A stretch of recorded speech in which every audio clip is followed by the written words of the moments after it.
La di da di da, slava mina. Hey, don't blame me for putting out the Oscars video late, cause everything went wrong. Anyway, today I'm going to do another mini album reviews video.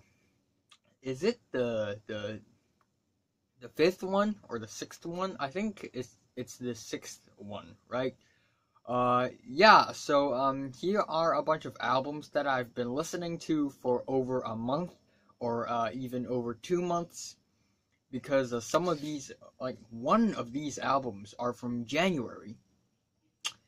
And yeah, and I didn't really have the time to do a proper review on these albums, but I've actually listened to it and wrote a script for it.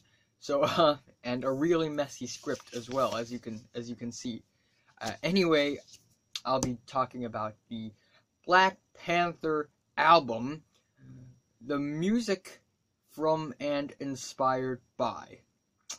I'm going to be talking about Rich Brian's Amen. I'm going to be talking about JPEGMAFIA's Veteran and Hookworms Microshift. And originally I want to do Typhoon Offerings, but I realized that you know, it's better to put that in a later video. You'll understand why, like a month later. But I'll probably also talk about the new Screaming Females album all at once. So yeah, without further ado, let's start off with Black Panther, the album. Black Panther, one of the most anticipated movies of the year, and I really, really want to see it. But before watching this movie, I want to listen to this album with a clear mind, so that any of these songs will not be affected by the visuals, because as you know that visuals and movie scenes will affect the way I think to music. So I just want to listen to this album without watching the movie yet. And also, because this is a movie score, movie soundtrack, I will not treat this album as a normal music LP, you know? But still, it is an album nonetheless, a compilation album from various artists.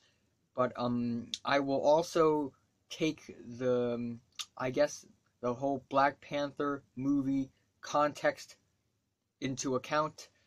So anyway, the first track is the title track, Black Panther, solely performed by Kendrick Lamar. And it is a very artistic, experimental track.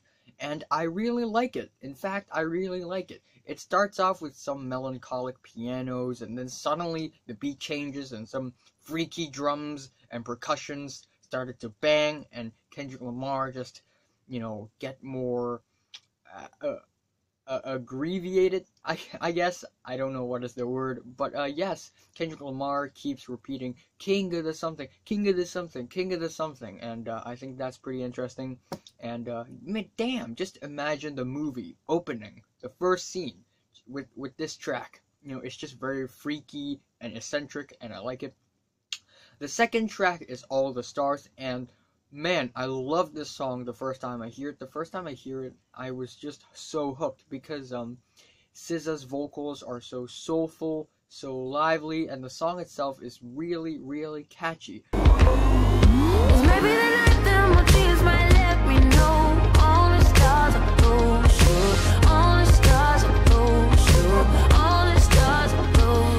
But as time goes by, I'm kind of feeling cold on Kendrick Lamar's performance on the song. It feels like he's kind of phoning it in, and but nonetheless, it's still a very catchy and lively song. I love it. The next track is X, and the beginning of the song is actually a bit annoying, because Kendrick Lamar keeps repeating, hold up, hold up, hold up, as in, you know, the whole humble hold up thing.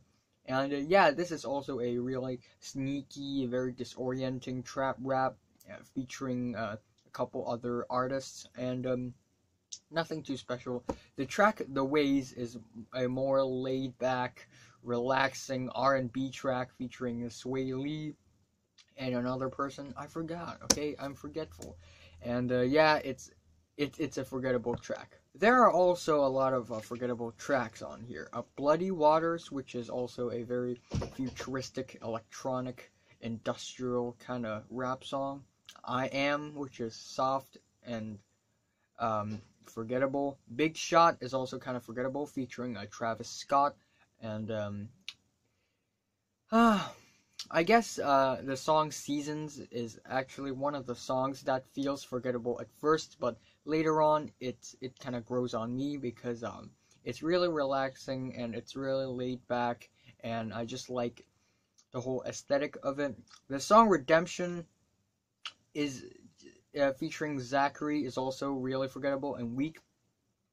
But this song, I guess when I'm listening to this song, I'm just imagining just Black Panther rising back up from a thing that he fucked up, like from an incident that he fucked up. And yeah, it's like the rise, the return of Black Panther, the redemption of Black Panther, I guess.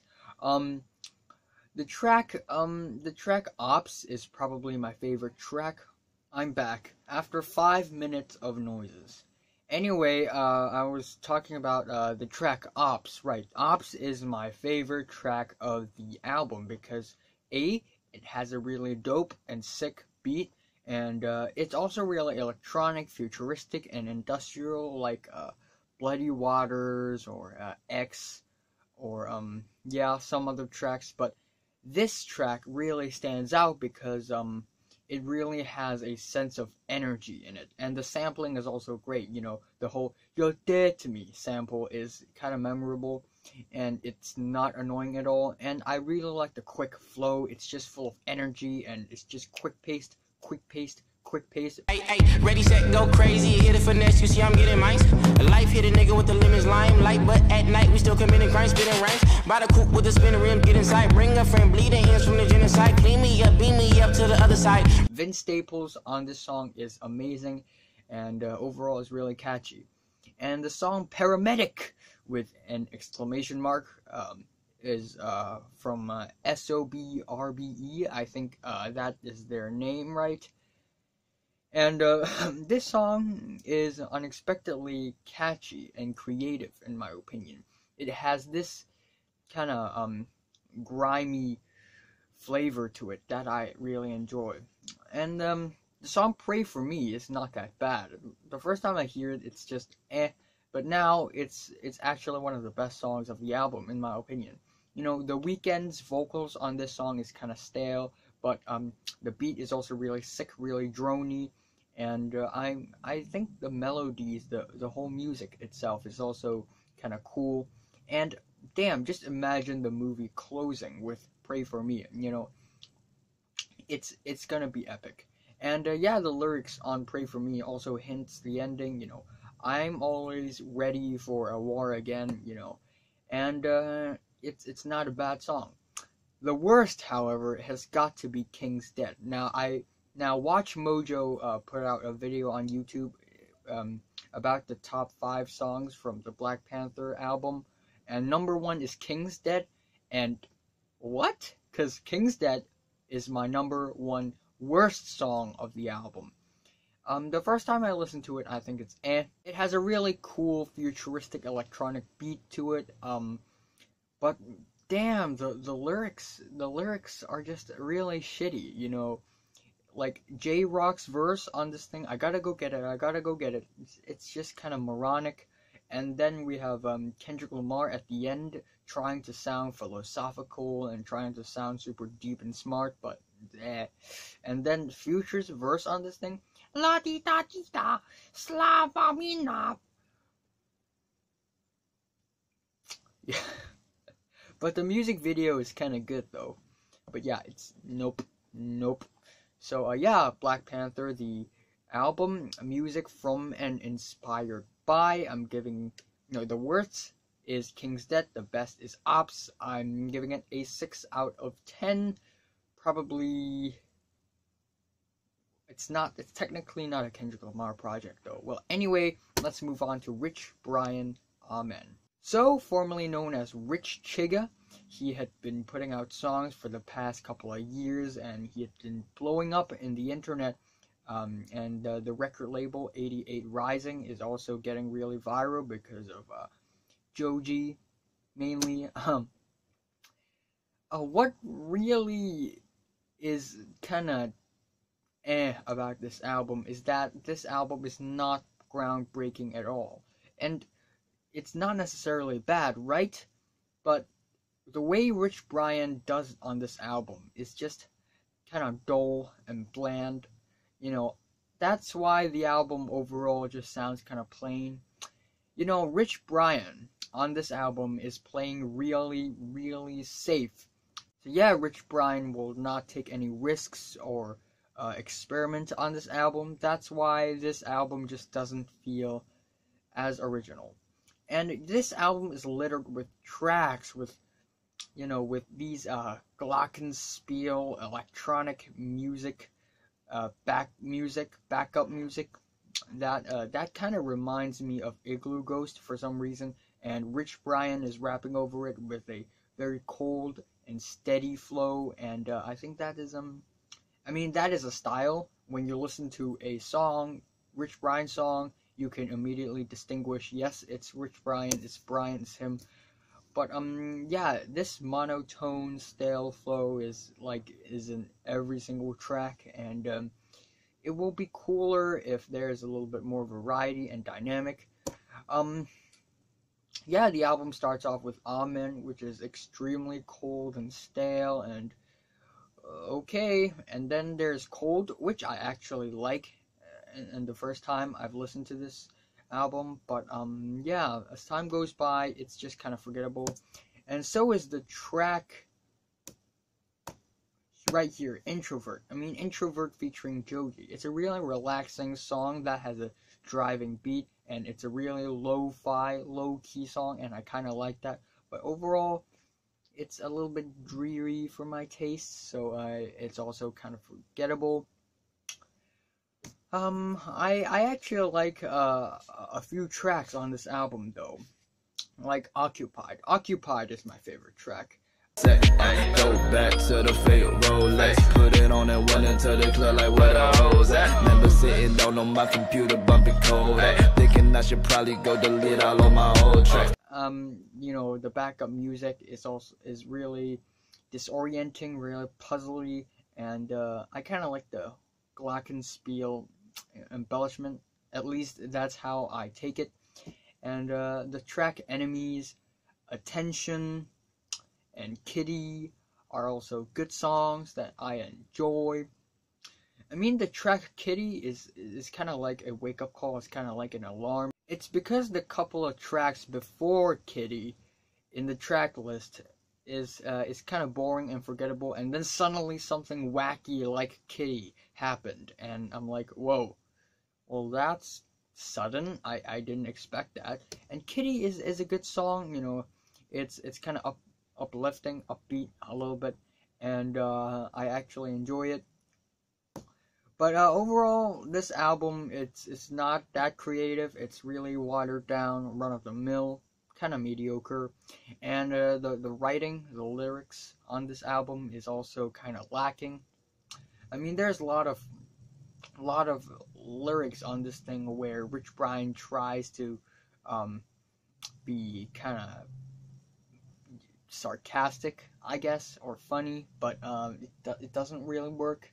And yeah, this album, it lacks quotables, So yeah, overall, not too impressed with this album, but there's also a handful of okay songs. Also gonna give it a 6 out of 10. Yeah, the worst is Arizona. It's an awkward song. Alright, up next, another rap album. JPEGMAFIA Veteran. The first time I've listened to JPEGMAFIA's Veteran, I did not enjoy it that much because it's just too weird, too wacky for my taste, and I enjoyed other experimental electronic rappers, but this one, it just feels kind of messy and here and there everywhere, so but I gave it like a lot of listens. Okay, it's time for dinner. Who cares? Yeah. So anyway, this album is really special because it's really experimental and artistic in a different way than I would usually say it. The lyrics on this thing is really smart though. You know, it has a lot of absurd lyrics, it has a lot of dark humor in it, and you know, there's a lot of lyrics that are kind of conflicting and confronting, you know, and JPEGMAFIA is complaining about politicians, bloggers, feminists, the alt-right, and Morrissey. There's a track called I Can't Fucking Wait Until Morrissey Dies. That's insane. And wow. And there's also a Mike Seatown reference from Dead End Hip Hop, and I think that's really smart. Yeah, and there's also a lot of really cool instrumentations on this thing that adds a lot of variety and diversity in the sound department. And there's also a lot of great sampling, especially that You Think You Know Me. And yeah, with that being said, this album also has a handful of aggressive tracks, especially the track Baby I'm Bleeding, you know, one of the promotional singles before this album was released. So the song Baby I'm Bleeding has this really repetitive and behind with a very, you know, steady but harsh drum beat. And yeah, this is one of the harshest JPEGMAFIA songs on the album, and damn, this is a really loud song as well, full of energy, and I really, really love this song. Peggy, where you been at? Getting all this promo. When it comes to money, bet these niggas is a no-show. I've been out in Bed-Stuy, chilling with my feet up, laughing at these SoundCloud niggas try beat us. And yeah, I also kind of like the album opener, 15... I already forgot the title, 15 something N Calvert, and it has this very cute futuristic feel to it. Did I write the name down anywhere? No, I did not. But yeah, I like the cute, futuristic, electronic feel to it, the vibe to it that I really enjoy. Also the track, I Can't Fucking Wait Until Morrissey Dies. That is also a good song. I mean, I don't hate Morrissey, but this is a good song. This has a very even cuter and more futuristic and a more I guess a more smooth and, you know, dreamy song. Unexpectedly dreamy. I think that's kind of weird, but also in a good way.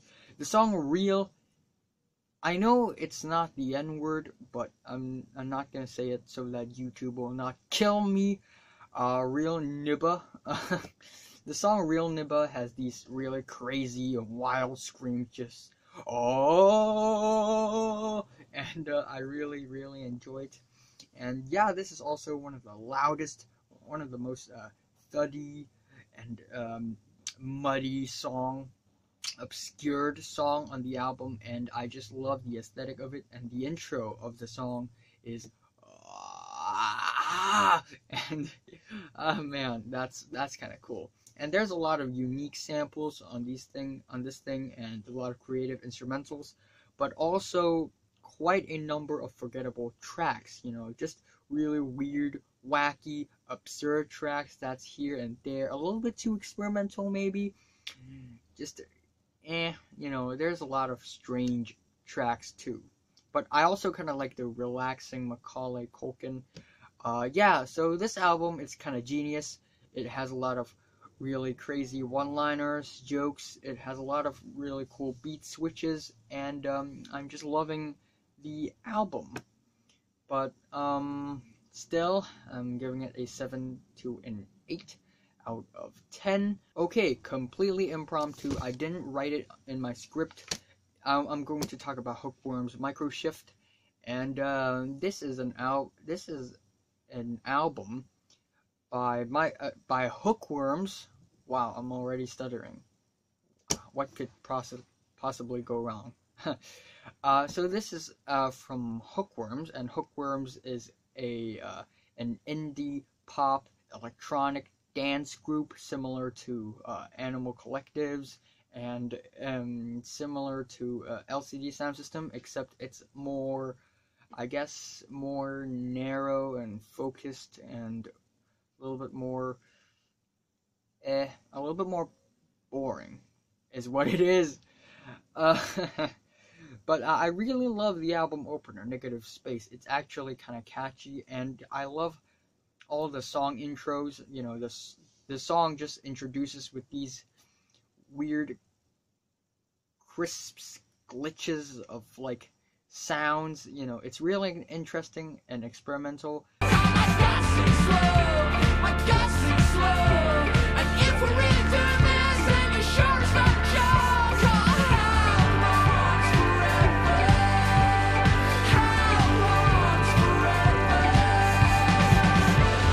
And the intro for the song Water is also really interesting. I kind of like the 9/8 time signature of Water, although the song Water isn't really that memorable. The second track is Static Resistance, which has one of the most creative and fun music videos of the year so far. But this song, no matter how many times I've listened to Static Resistance, it's still really forgettable. And this song just tries so hard to be, you know, to be really fun and wild and positive and uplifting, but it's just not. It's just not. And there's also a couple of tracks that I actually kind of enjoy. The track Boxing Day is actually kind of cool. The beat is kind of cool. The track Each Time We Pass By is also low-key catchy. The last track, Shortcomings, is the most sturdy and clear and humble song of the album, and I like the sounds of it.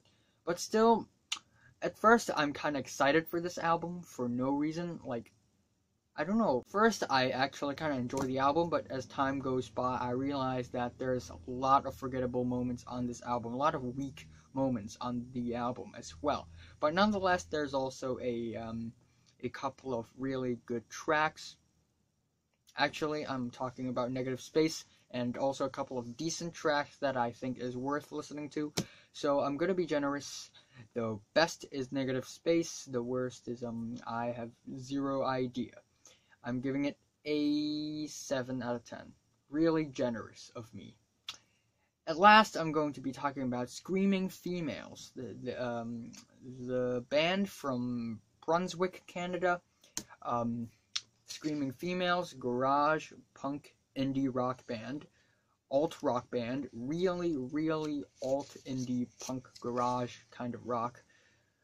And yeah, they released an album, and I listened to it, and here are my thoughts. The album started off with Glass House, which has a dark twist to it that I actually enjoy.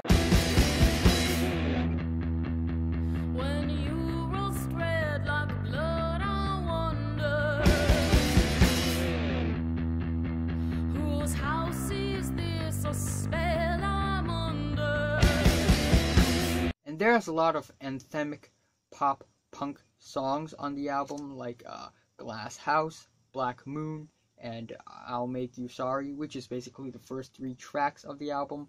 And there's also a handful of good songs, like for the rest of the album, including Dirt, My Body, Chamber of Sleep, I think, and Step Outside, which is the last track. I forgot. I'm so forgetful. I didn't write it in my script. I'm sorry. Anyway, the album started off with Glass House, which is really powerful and interesting, and it has this dark twist to it. And yeah, powerful, not like emotionally grandeur or anything, but it's just a very strong statement. And I'm loving the vocals of the vocalist Marissa. And her vocals are just so beastie, just so pulpy and thick. It feels like she's about to like sing opera in the middle of a rock song. You know, it sounds like auto-tune, but at the same time it's not auto-tune. It's completely natural, and I'm actually kind of impressed by that. The song Black Moon has this very obvious 90s feel to it that I actually enjoy. The track I'll Make You Sorry is a very youthful, soaring indie rock song that is yeah, it has this very obvious early 2000s, late 90s indie rock feel to it. Flip it over. Whew. My Body is a more harsher rock song that is more focused and more fun as well. The track Dirty is also a very curious song with some nice instrumentals. Step Outside, the last track, is also really good, and the intro for the song is also really memorable and monstrous. A Chamber for Sleep, right. The song is separated into part 1 and part 2, and both parts are also kind of good, and it's a pretty nice jam, in my opinion. And the worst song is probably End of My Bloodline, which is kind of lo-fi and unadventurous of the band. But overall, this band, they delivered great performances on this album with some really catchy, sticky rock songs. It may take a few listens to fully enjoy this album, but nonetheless, there's a handful of great tracks that are really listenable and simply good. I'm giving Screaming Females All at Once an 8 out of 10, while the best is... So, what do you think of these 5 albums? From 1 to 10, how much would you rate it? Like if you like it, and subscribe if you want more. And damn, I still got a lot of albums to review. I have Against All Logic, I have Taiga. I don't know why am I going to review this album, but I just want to talk about it. Damn, that's terrible. That's a trash album. But anyway, I have to eat dinner now. Goodbye.